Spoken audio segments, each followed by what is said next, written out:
6월 20일 우리 고구마 밭입니다. 보통 고구마 심은 지 6주가 지나면 순이 무한정 뻗지 않도록 순 억제제를 칩니다. 물론 그 6주가 금과 옥조는 아닙니다. 뭐든지 상황에 따라 다릅니다. 고구마 밭 상황과 장마 등 일기 상황입니다. 우리는 이제 순 억제제를 치려고 합니다. 고구마 1차 심은 건 4월 27일이니까 거의 2달이 다가오는데 아직 고구마 순자람은 그렇게 많지는 않습니다. 작년에는 5월 5일 원래보다 일주일가량 늦게 심어도 순이 더 우거져 있습니다. 이보다 더 이른 시기에 순 억제제 살포를 시작하였으면 더 좋았을 텐데 여러 가지 이유로 늦어졌습니다. 더구나 그저께부터 어제까지 계곡물이 넘칠 정도로 비를 받고 이제 순 억제제를 부랴부랴 살펴하니 후회도 안 됩니다.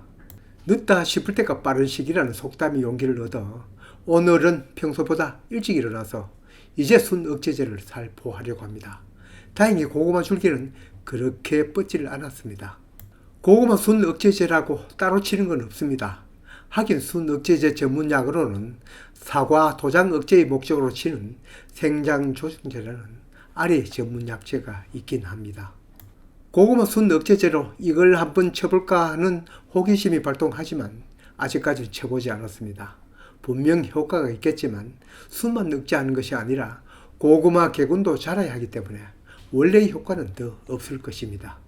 지금 이 시기는 고구마가 되는 궤근 형성기는 지났으니 앞으로 수확하기까지 긴 시기는 궤근이 커지는 시기입니다.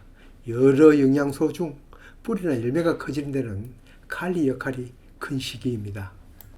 줄기가 막 자라는데 질소가 필요하다면 그 자라는 것을 억제하는 데는 인산이 효과가 있죠.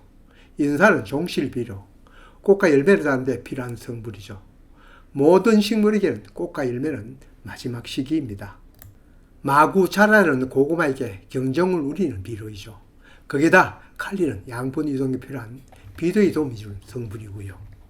또 한편으로는 칼슘이 고구마 개근이 저장성 좋게 단단하게 자라는 데 필요하므로 칼슘제도 동시 살포하려고 합니다.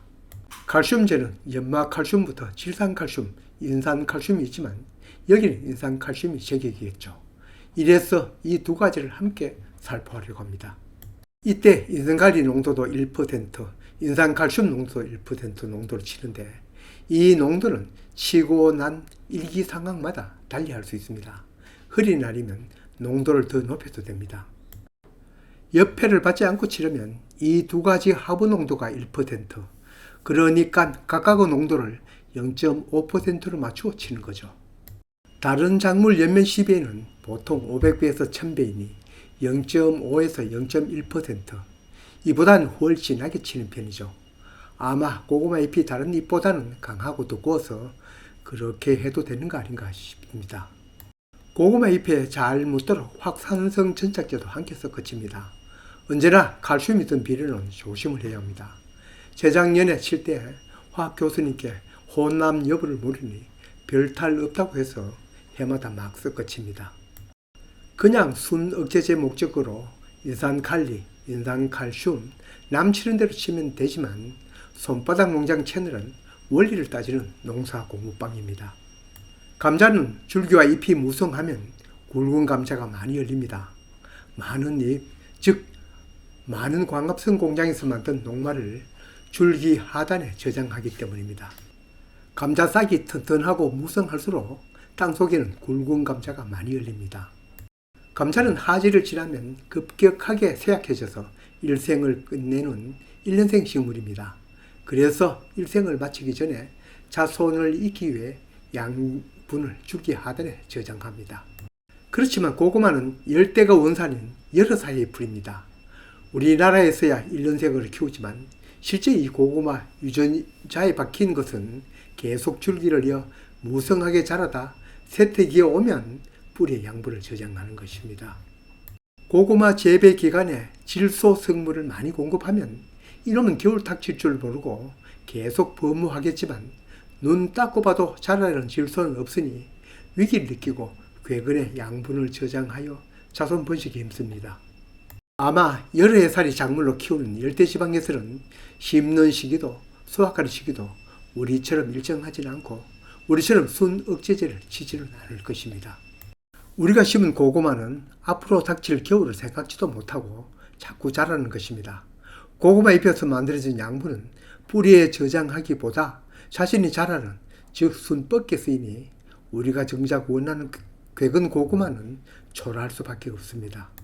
고구마 줄기가 무성하다는 것을 우려하여 신고부터 순억제제를 살포하면 순 먹기는 효과적이나 거기에 달린 잎만으로는 고구마 개근 형성과 비대는 부족하겠죠.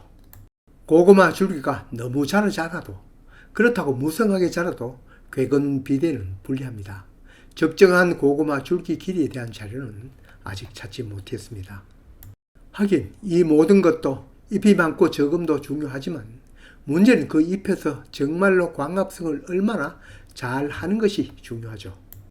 고구마는 심고 그의 일조량에 달려 있습니다. 고구마 자라는 시기에 긴 장마가 계속된다면 이제까지 우려한 줄기도 무성하여 괴근 비대에 불리하겠지만 일조량이 적었어도 불리합니다. 맑은 날이 계속되어도 하루 일조 시간이 짧으면 고구마는 많이 달리지 않습니다. 특히 우리 농장은 계곡지에서 다른 개활지에 비해 일조 시간이 짧습니다. 밤낮 길이가 같은 춘추분 때 일조 시간이 8시간 30분. 농사를 못 지을 정도는 아니지만 일조량이 다른 작물에 비해 많아야 할 고구마, 땅콩, 감자, 과일 중에 특히 사과, 이런 작물은 다른 지역에 비해 불리합니다. 그 불리함이 오히려 제가 농사 공부를 한 데는 또 그걸 극복하기 위해 노력한 중요한 계기가 되었습니다.